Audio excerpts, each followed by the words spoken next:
Bonjour à tous, bien-aimés dans le Seigneur, je suis ravie de vous accueillir dans ce temps du message du dimanche. Je suis heureuse parce que nous sommes sur le chemin de la passion. Nous sommes déjà sur le chemin en train d'avancer gentiment. Je profite de ces quelques minutes pour vous annoncer que le ministère de la clinique spirituelle commence son jeûne de la passion du 7 au 20 avril 2025. Si vous voulez rejoindre ce temps de prière, n'hésitez pas à faire un commentaire ou à nous écrire sur notre boîte mail qui sera ou qui est déjà dans la description. Vous avez tout pour nous contacter et nous sommes à votre disposition pour répondre à toutes questions éventuelles. Je vous accueille avec le cantique Boulou numéro 18 dans le recueil Bia Ya Kangozambe. Nous sommes ici au Cameroun. Bonne louange à chacun et chacune d'entre vous.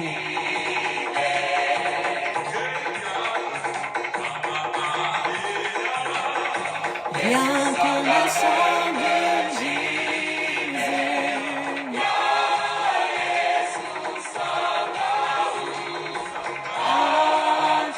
à toi ta main,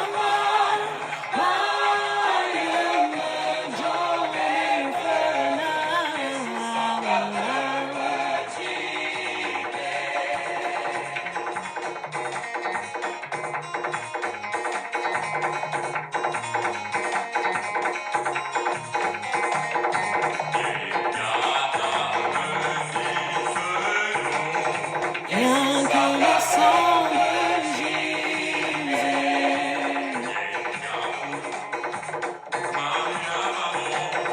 rien que le sang de Jésus.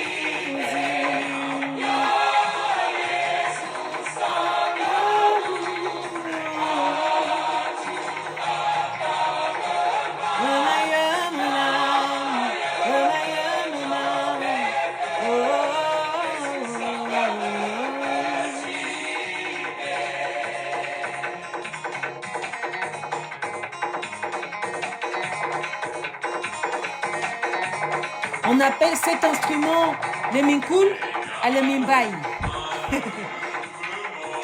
Ce sont des percussions typiques africaines et typiquement dans l'ethnie Beti ou les Ekang qui utilisent ces percussions pour célébrer, louer l'Éternel.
Alléluia, amen, amen, amen. Bien-aimés dans le Seigneur, je nous invite à prier l'Éternel Dieu pour que son Esprit Saint nous mette dans une disposition convenable pour recevoir sa parole ce matin.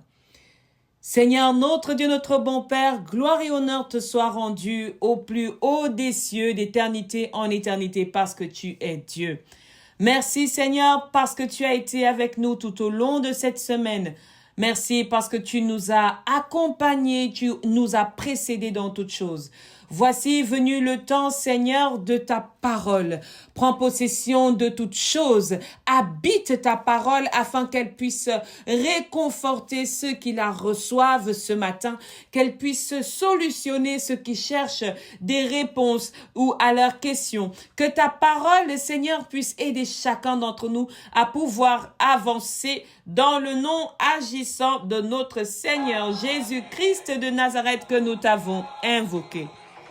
Bien-aimés dans le Seigneur, je nous invite à ouvrir notre Bible dans le livre des Actes, Actes des Apôtres, chapitre 1. Et nous allons lire ensemble tout le chapitre 1. Est-ce que nous sommes prêts à recevoir la parole de Dieu dans Actes chapitre 1? Je nous invite à recevoir pleinement cette lecture. Elle est longue, mais elle est nécessaire. Actes chapitre 1. Théophile, j'ai parlé dans mon premier livre de tout ce que Jésus a commencé de faire et d'enseigner dès le commencement, jusqu'au jour où il fut enlevé au ciel, après avoir donné ses ordres par le Saint-Esprit aux apôtres qu'il avait choisis. Après qu'il eut souffert, il leur apparut vivant et leur en donna plusieurs preuves, se montrant à eux pendant 40 jours et parlant des choses qui concernent le royaume de Dieu. Comme il se trouvait avec eux, il leur recommanda de ne pas s'éloigner de Jérusalem, mais d'attendre ce que le Père avait promis, ce que je vous ai annoncé, leur dit-il. Car Jean a baptisé d'eau, mais vous, dans peu de jours, vous serez baptisés du Saint-Esprit. Alors les apôtres réunis lui demandèrent, « Seigneur, est-ce en ce temps que tu rétabliras le royaume d'Israël ?» Il leur répondit, « Ce n'est pas à vous de connaître le temps ou les moments que le Père a fixés de sa propre autorité. Mais vous recevrez une puissance, le Saint-Esprit, survenant sur vous, et vous serez mes témoins à Jérusalem, dans toute la Judée, dans la Samarie et jusqu'aux extrémités de la terre. » Après avoir dit cela, il fut élevé pendant qu'ils le regardaient, et une nuée le déroba à leurs yeux. Et comme ils avaient les regards fixés vers le ciel, pendant qu'ils s'en allaient, voici 2 hommes vêtus de blanc leur apparurent et dirent, « Hommes galiléens, pourquoi vous arrêtez-vous à regarder au ciel? Ce Jésus qui a été enlevé au ciel du milieu de vous reviendra de la même manière que vous l'avez vu allant au ciel. » Alors, ils retournèrent à Jérusalem, de la montagne appelée des Oliviers, qui est près de Jérusalem, à la distance d'un chemin de sabbat. Quand ils furent arrivés, ils montèrent dans la chambre haute, où ils se tenaient d'ordinaire.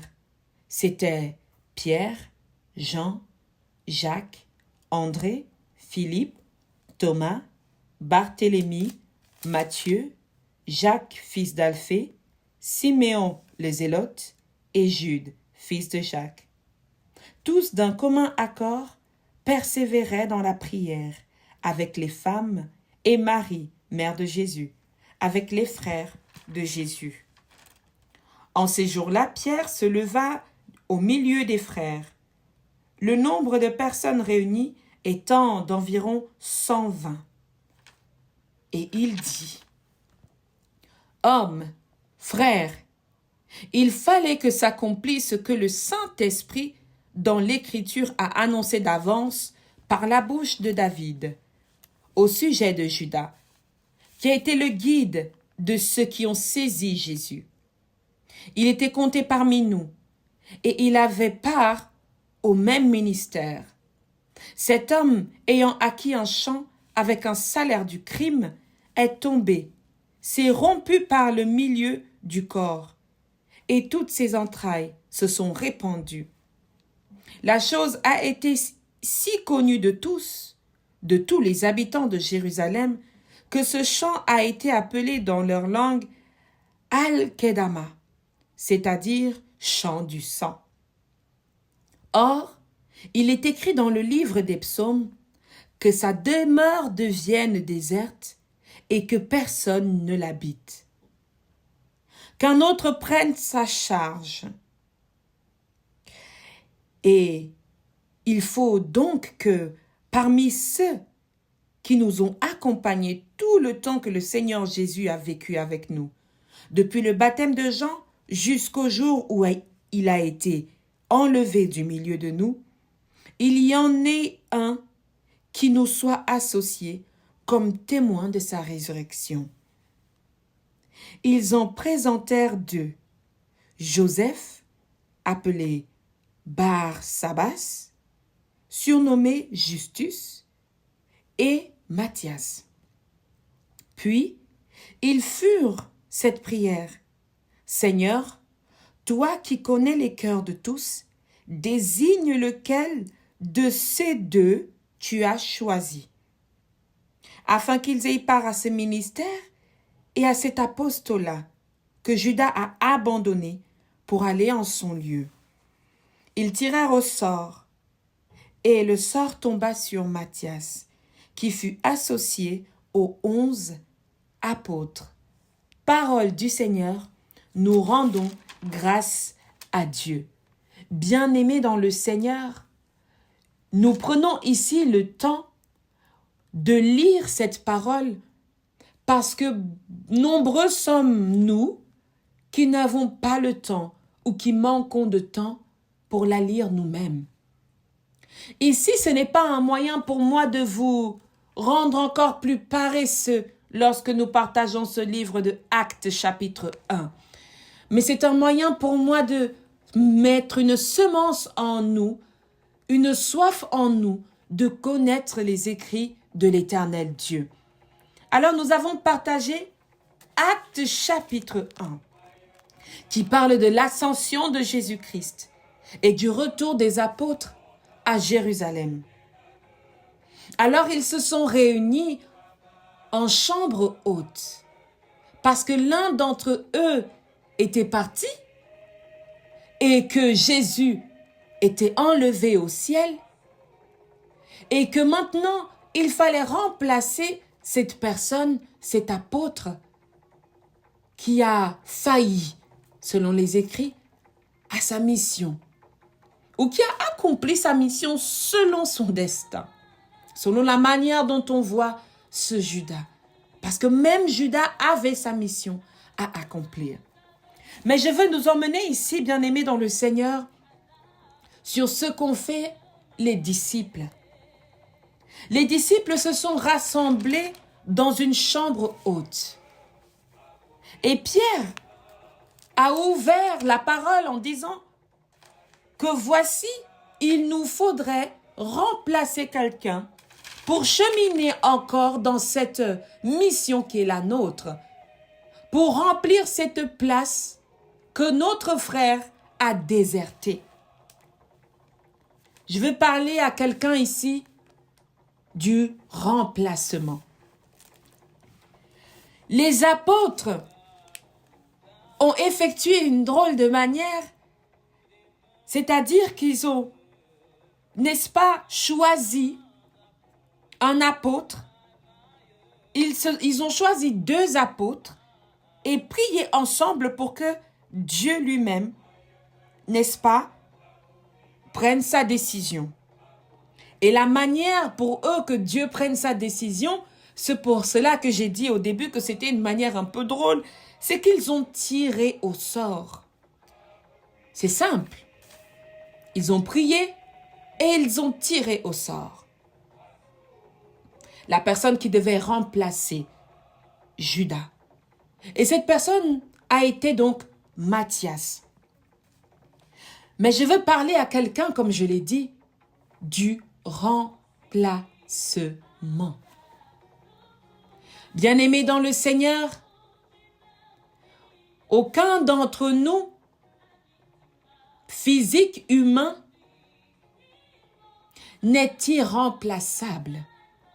Aucun d'entre nous ne peut vivre comme s'il était irremplaçable. Tu as un travail dans lequel tu es employé en ce moment. Si tu décides de quitter ce travail, on va te remplacer. Dans ta famille, tu es l'aînée, tu es la cadette. Mais c'est seulement dans ta famille. Dans d'autres relations, quelqu'un d'autre peut avoir une autre grande sœur, un autre grand frère. Et dans ce cas, ton rôle de grande sœur ou de grand frère ou l'aîné ne joue que dans ta famille. Parce que dans une autre vie, cette personne fait d'une autre personne son aîné ou d'une autre personne son grand frère. Dans un mariage, bien-aimé dans le Seigneur, lorsque un conjoint part ou un conjoint meurt, on trouve un remplaçant. On lui trouve une nouvelle compagne, on lui trouve un nouveau compagnon. Il se trouve une nouvelle femme et elle se trouve un nouveau mari. Remplacer. Prendre la place de quelque chose d'autre. Remplacer. Prendre la place de quelqu'un d'autre. Parfois, nous vivons notre vie et nous ne pensons pas un jour que quelqu'un va prendre notre place. Si bien que nous négligeons notre place. Si bien que nous négligeons tellement notre statut. Et bien aimé, regardons ensemble, par exemple, lorsque tu finis d'utiliser des toilettes, on te dit de nettoyer pour la personne suivante, pour celui qui viendra utiliser après toi. Je veux donc poser cette question à quelqu'un aujourd'hui. Dans ce chapitre que nous avons lu et que je vous ai lu avec plaisir, comment est-ce que toi tu prépares le remplacement? Que ce soit ton remplacement, que ce soit un remplacement d'un employé ou quelqu'un dans ta boîte, que ce soit ta place de mère au sein de tes enfants, que ce soit ta place de père au sein de tes enfants, que ce soit ta place d'époux ou d'épouse, comment tu prépares le prochain à ton absence? Ceci est donc ma question aujourd'hui. Judas, lui, il a accompli sa mission. Et malheureusement, son témoignage n'est pas des témoignages des plus glorieux. On utilise son témoignage pour parler des gens qui nous attaquent dans la vie. On utilise son témoignage pour parler des gens qui sont envoyés dans nos vies pour nous nuire. On utilise l'histoire de Judas pour parler des gens qui arrivent dans nos vies et qui profitent de nous pour régler leurs soucis financiers. Mais je veux parler aujourd'hui de cette place dans laquelle Matthias s'apprête à entrer. Seras-tu ravi lorsqu'on te dira « Tu prends la place de quelqu'un qui a participé à la mort d'un autre » ? Seras-tu ravi lorsqu'on te dira « La maman qui était là avant mangeait les gens » et on te dit que c'est toi qui dois remplacer cette femme? Seras-tu ravi lorsqu'on te dira « Le père de cette famille était vu comme un franc-maçon. Le père de cette famille était le chef des sorciers. » Comment est-ce que, bien-aimés dans le Seigneur, préparons-nous la place du prochain? Est-ce que quelqu'un peut dire avec moi la place de mon prochain? La place de mon prochain. Comment est-ce que je la prépare? Beaucoup se donnent du mal à te faire du bien, à te faire plaisir. Et toi, assis dans ton canapé, tu le prends pour acquis. Mais tu ne comprends pas que cette femme ou que cet homme est en train de préparer la place du prochain pour le meilleur, c'est-à-dire une meilleure utilisation. Pour que tu sois pleinement apte à faire la mission qui t'a été donnée. Et toi, dans l'orgueil de ta personne, tu te dis « Ah, mais s'il choisit de faire ça, c'est parce qu'il en a envie. » Dans l'orgueil de ta personne, tu te dis que l'autre en face aime faire ce qu'il fait.